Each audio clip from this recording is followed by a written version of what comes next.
move goods to certain countries. There is even one set of transport that we call Domalaisha, where they take all these goods to SADC. And this trade is hardly regulated, but it's happening. So it goes back to what was said, that the lack of infrastructure, the lack of coordination, the lack of coordinated plans then results into what is happening in the city center of Johannesburg. It might be small looking at the bigger scale of things in countries, but for the city of Johannesburg is a huge issue. As you know, that the city now is focusing on reviving its inner city and ensuring that it's up again and running. Now, to do that, if we had rail connections to these countries and there were coordinated trade plans and transport plans from local, I'm a planning authority. If my plan was aligned with national, with intercontinental, that then will resolve my issues. So the biggest issue, like Espen said, the coordination and, of course, the lack of infrastructure. Thank you. Lutando, thanks a lot. So you say great opportunity for Johannesburg as the biggest metro area in Southern Africa to be the hub and being the hub for transport of goods and transport of people. Yeah. With the big challenges, again, coordination and lack of infrastructure. Kayode, coming to Nigeria, in Nigeria, rail transport, particularly passenger transport, is quite progressed, more than in many other countries in Africa. Where do you see the big opportunity of passenger and goods transport, and which is your bottleneck that you're facing? Thank you very much. I'm not too sure if Nigeria has one of the finest or biggest, because since the assumption, I have discovered that Nigeria too is lacking in what is required. That's number one. Then two, we no longer see challenges in this sector. We now see the opportunities, considering that we have over 200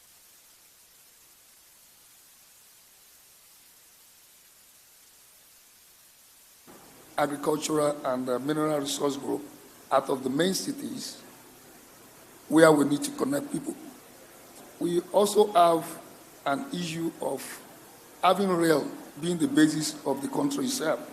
The Nigeria, you know, as a country, started from the Nigerian Railway Corporation.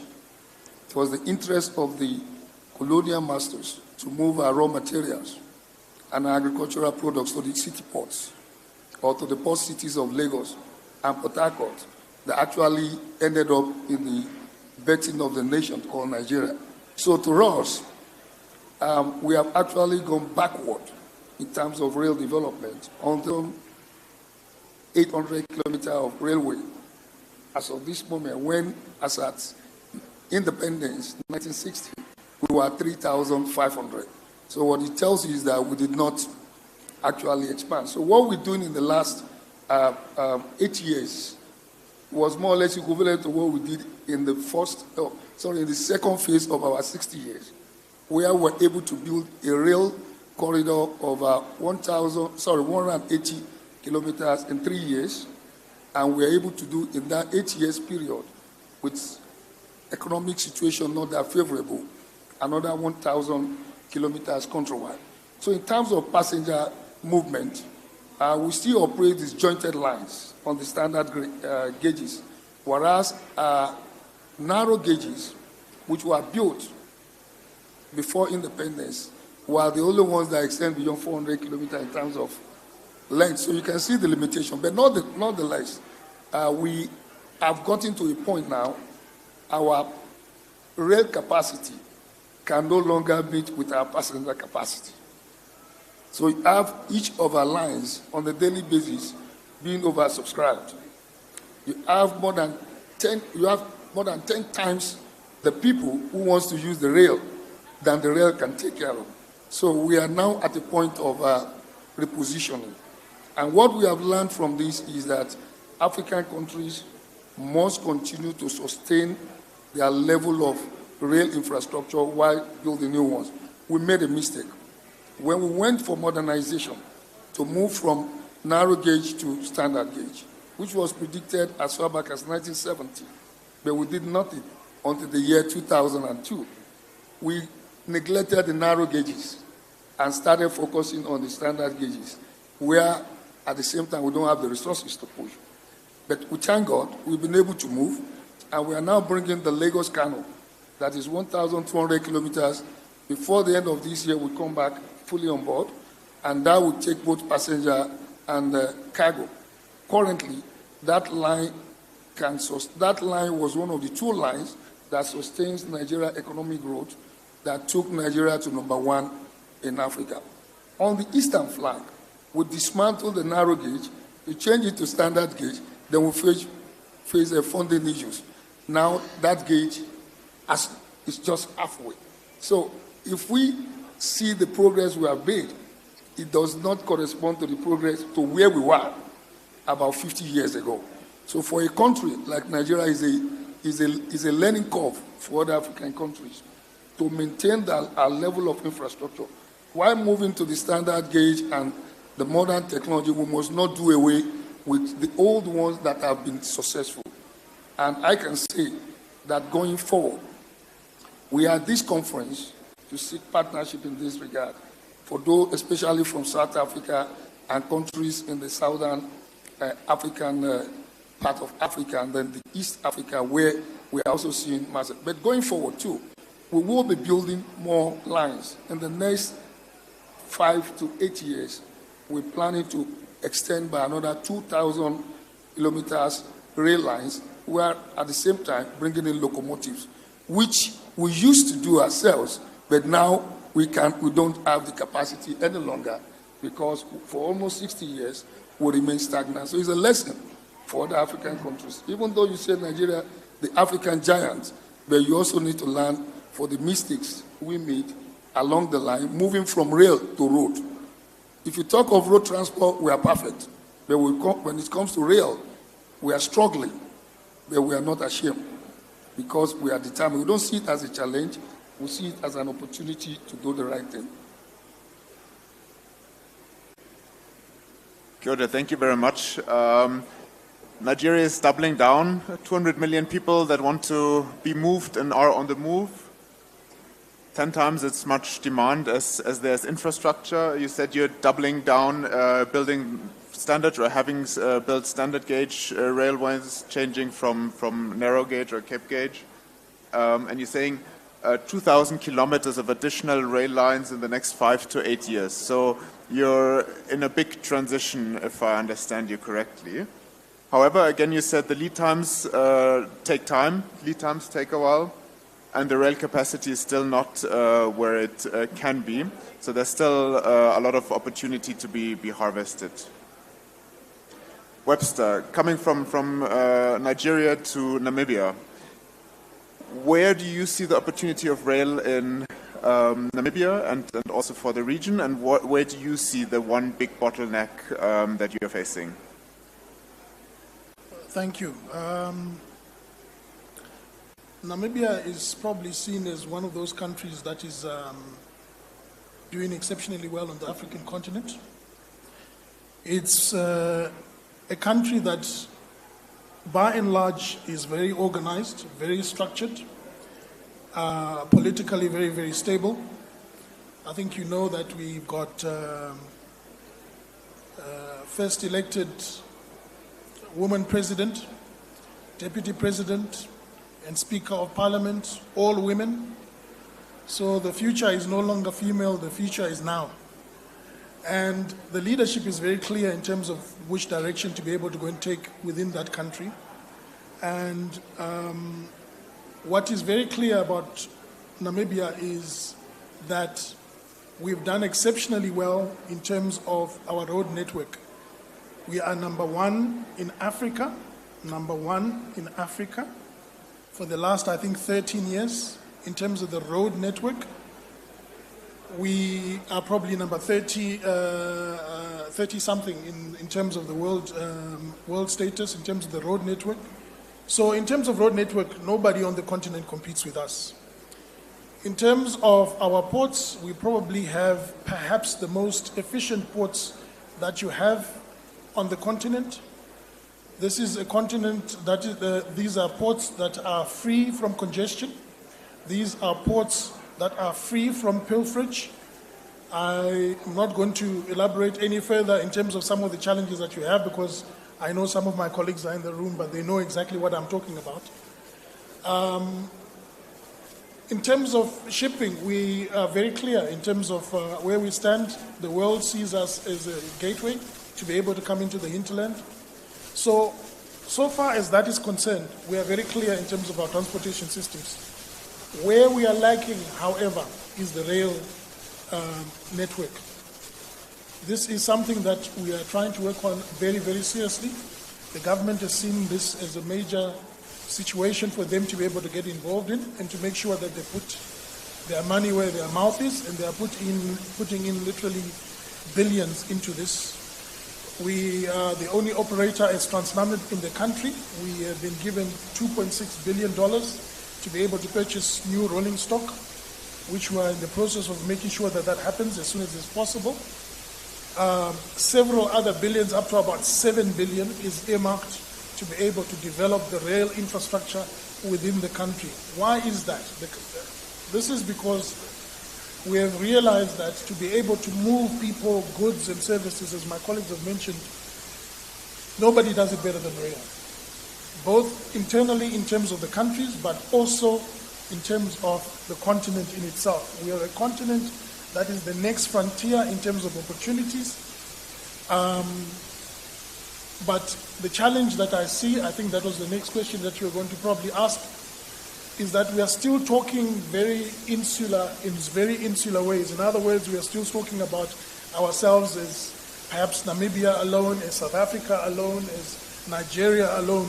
We don't see ourselves as the opportunity that we are, that is this vast continent with the fastest growing population, one of the fastest growing populations in the world, one of the fastest growing economies in the world.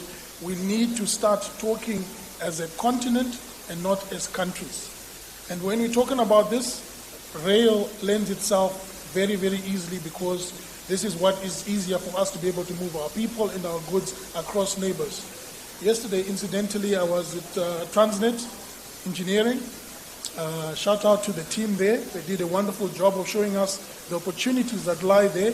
These are the sort of networks that we want to be able to take part of, and we want to be able to see those opportunities. But also, right at the end, they also spoke about some of their own challenges.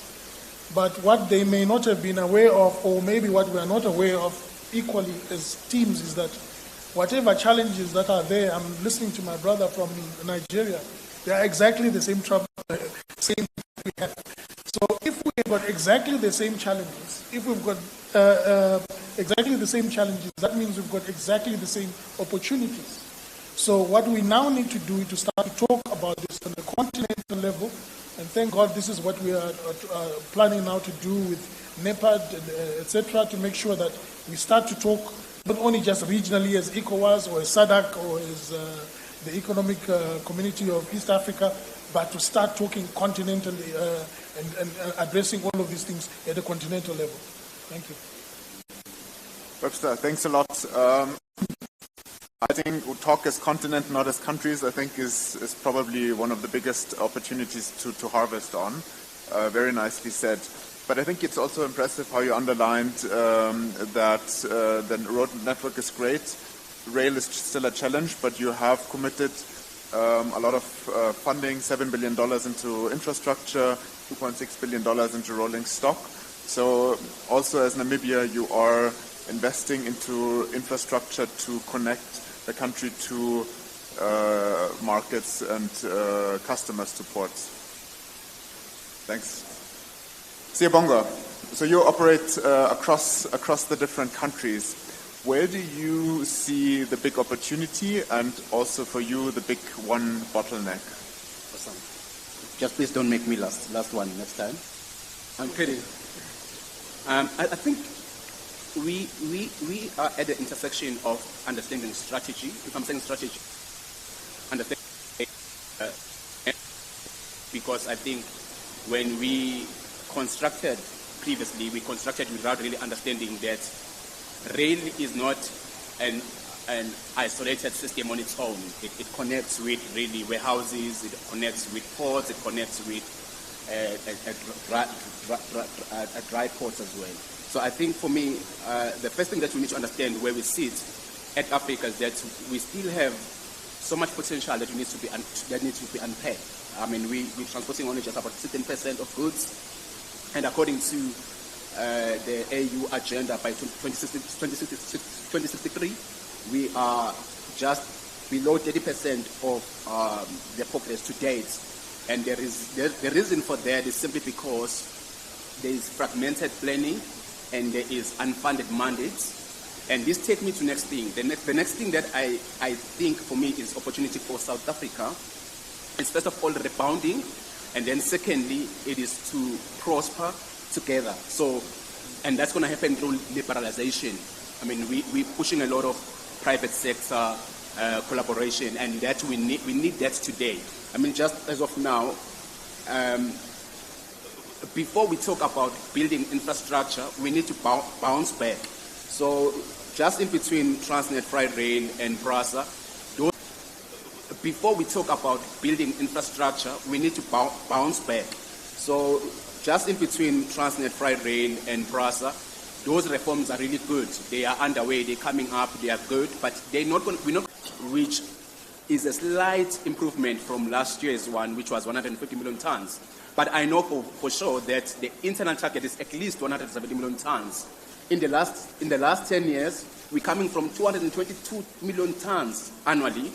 So I think the first thing that we need to talk about in South Africa, with Africa, what it is that needs to happen for us back where we need to the glory of old.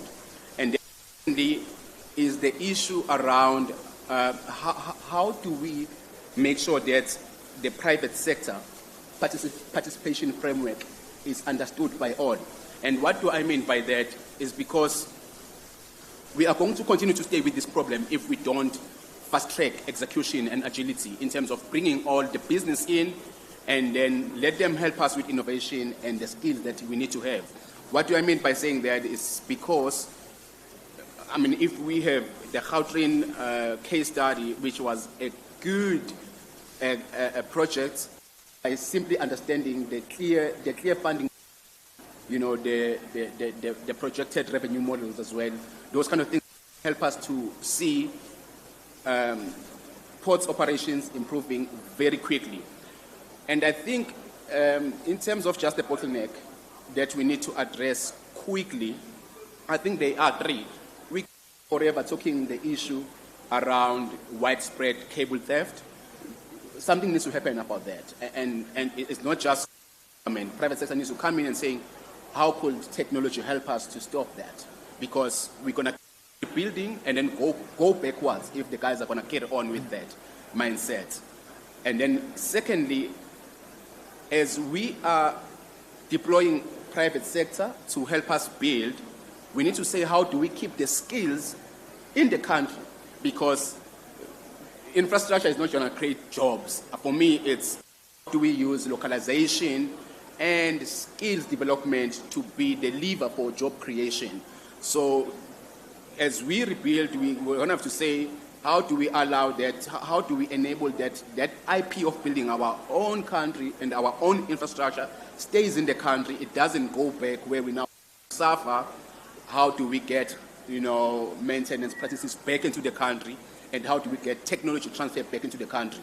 And the way how we're going to have to do that is then how do we balance education, universities with centers of excellence, and also with making sure that we don't have this looming technical talent that we have. The current issue that we have in Africa is that all young people don't want to be in rail, and this is a problem that we have to deal with. So I think those are some of the bottlenecks that we have to do after we have obviously invited the private sector into infrastructure economy. Siyabonga, thanks a lot. So you're saying big opportunity in regaining the volumes lost in South Africa from 222 million, from 160 million back to 222 million. great opportunity also for having skills development, maintenance in the country, building jobs in the country through an increased rail operation and rail volumes.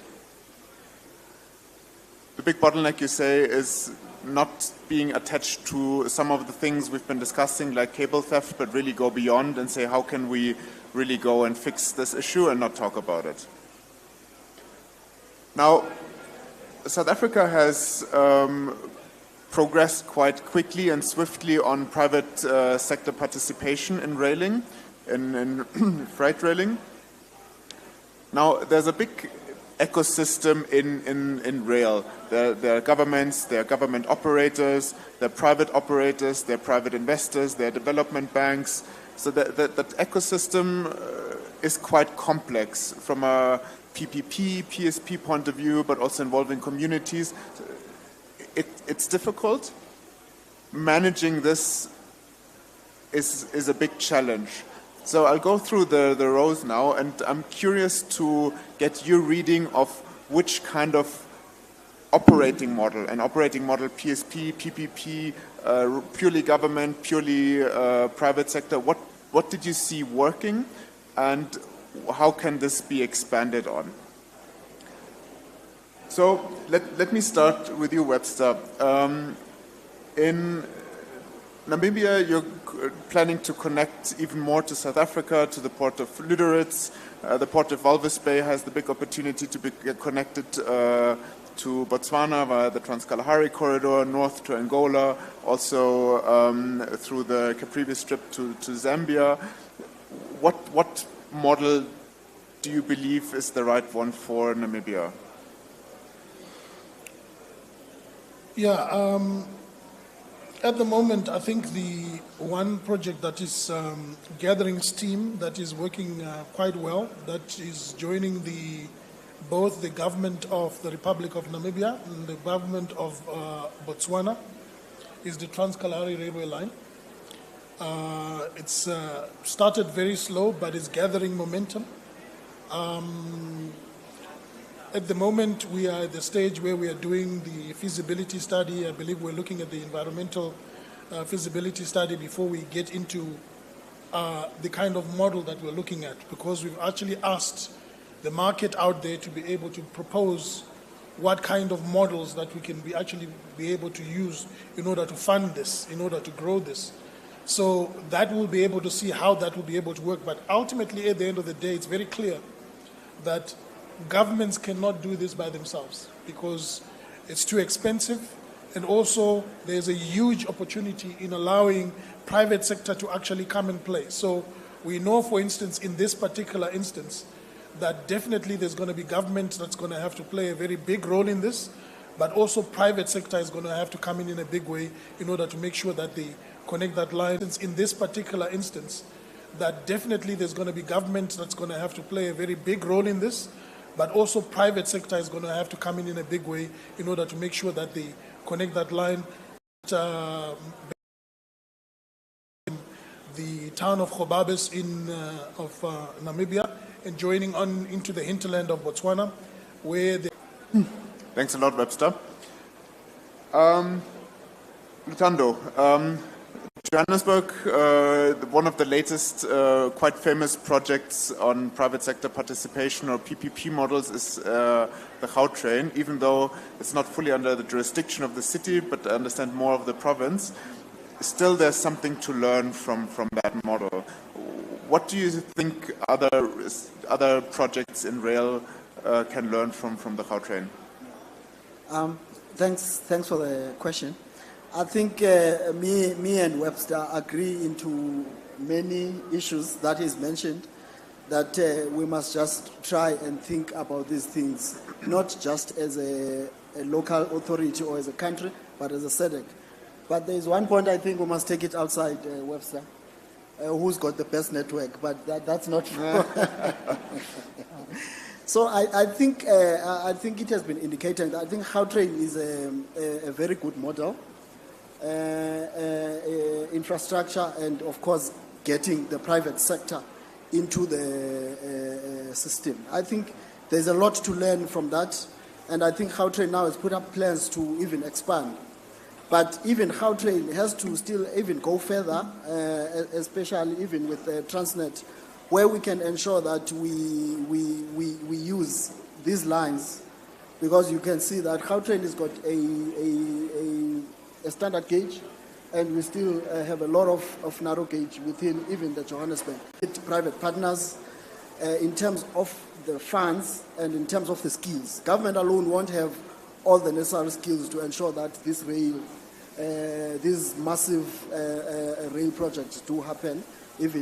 So I think other countries can learn a lot from Gautrain, but even Gautrain itself has still got a lot to do to ensure it integrates other spheres into its plans. Thank you. Lutando, thanks a lot. Siyabonga. From your point of view, what do you see as a good private sector participation model, or as a good model that you believe brings future to railing? Yeah, I think for me is, before even talked about which model should be right, we have to find a way that says Africa is connected. Because if we decide to find a way that says Africa is connected, because if we decide which model we're going to go with on the basis of South Africa or Zambia or DRC or funds to carry on. But do I agree to Webster? Absolutely. Who's running Gautrain today? It's not government, it's business. So if we're wanting to see something that will sustain us longer,